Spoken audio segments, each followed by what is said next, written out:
बिगर leaner stronger series में आप सभी का स्वागत है और मैं कोच आदित्य आपको कुछ टिप्स दूंगा how to get bigger leaner and stronger in less time. तो सबसे पहले मैं बात करूंगा वेट ट्रेनिंग की। काफ़ी लोग समझते हैं कि 1.5 से 2 घंटे या 3-3 घंटे जिम में बिताने से बॉडी ज़्यादा स्ट्रांग बनती है या ज़्यादा मसल मास गेन करती है, जबकि इसका जस्ट उल्टा है।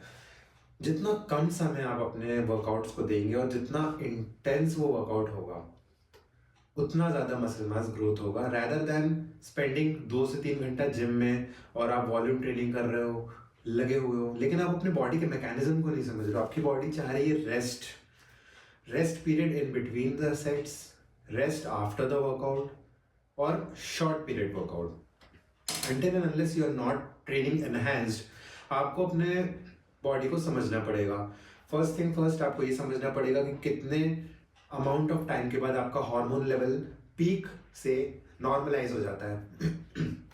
फॉर एग्जाम्पल, इफ अगर आप ट्रेन कर रहे हैं 1 घंटे चेस्ट डेली या वीकली, तो आपको ये फील होना चाहिए कि लाइक अगर मेरा 1 घंटे में चेस्ट मसल सोर हो गया है या फटीग हो गया है, मसल फटीग हो चुकी है, उसके बियॉन्ड जाके आप सिर्फ अपने आप को ओवर ट्रेन कर रहे हो। अगर मसल फेलियर अचीव हो गया, उसके बाद कुछ रहा ही नहीं करने को।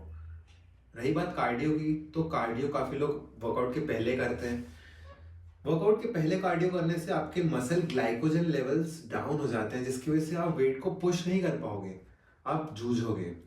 रैदर देन अगर आप अपने कार्डियो को वर्कआउट के बाद इंक्लूड करते हो, तो आप अपने वेट्स को भी प्रॉपरली ट्रेन कर लोगे और आपके अंदर इतना एंड्योरेंस एट द लास्ट बचेगा, जिससे कि आप अपनी कार्डियोवैस्कुलर एक्टिविटी भी कर पाओगे। तो choose your cardio wisely. Doing half an hour cardio after the workout suits me best. And बात करूं कि कार्डियो में फैट लॉस का कितना रोल है, तो कार्डियो का फैट लॉस का रोल बहुत ज़्यादा है, but you should know how to train it. It means कि वेट ट्रेनिंग सबसे ज़्यादा रोल प्ले करती है फैट लॉस के लिए, बट कार्डियो का भी रोल है।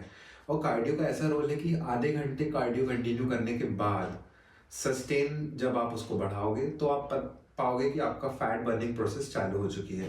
अब अगर आप स्लो इंटेंसिटी पे कार्डियो कर रहे हैं और इंक्लाइन पे वॉक कर रहे हैं कंटिन्यूस, तो आप ज़्यादा फैट बर्न कर पाएंगे रैदर देन रनिंग कंटिन्यूसली, क्योंकि वहाँ ग्लाइकोजन सबसे प्राइमरी सोर्स बन गया, आपका मसल का ग्लूकोज सबसे पहला सोर्स बन गया रैदर देन आपका फैट स्टोरेज। और फैट स्टोरेज तभी हिट करेगा जब आपकी एनर्जी सोर्सेज स्विच करेंगे।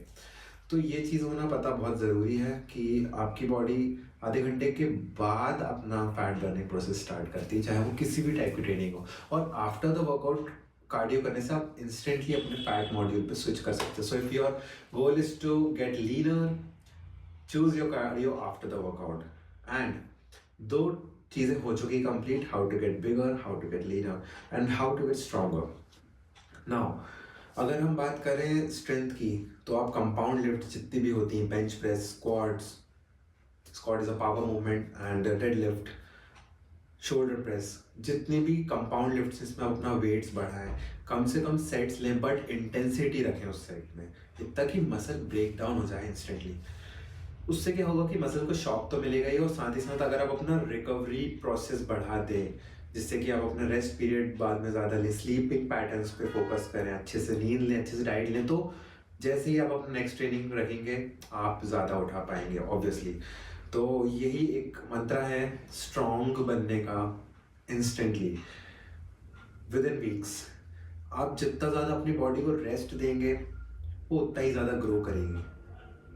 और प्रॉपरली अपने शेड्यूल को फिक्स कीजिए, एक ट्रेनिंग मॉड्यूल सेलेक्ट कीजिए, कोई सा ऐसा टाइम सूट होगा आपको जहाँ पे आप अपना वर्कआउट सबसे परफेक्टली कर पाओगे और सारी चीज़ें मैनेज कर पाओगे, आप उस पार्ट पे ट्रेन कीजिए।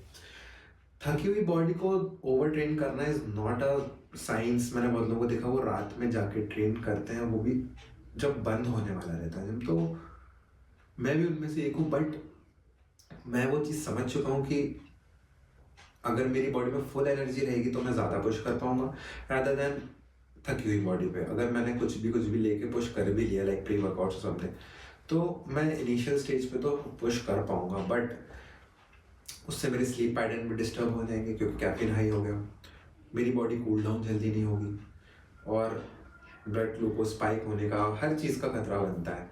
तो choose your training time wisely. जिस टाइम पे आप ट्रेन कर रहे हो। कितने सेट्स लेना चाहिए? 1 से 2 सेट्स एनफ है। अगर उसी में आपका मसल फेलियर हो गया, you doesn't need third set. 3 sets train करना is not a big deal, not a good deal for body building. Most of the pros train like this. Until unless you are not enhanced, you should give your body time to recover.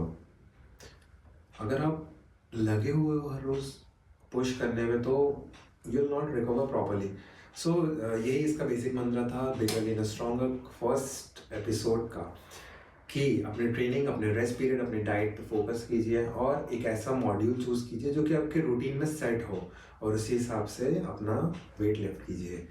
So guys, thank you for joining me. See you in the next video.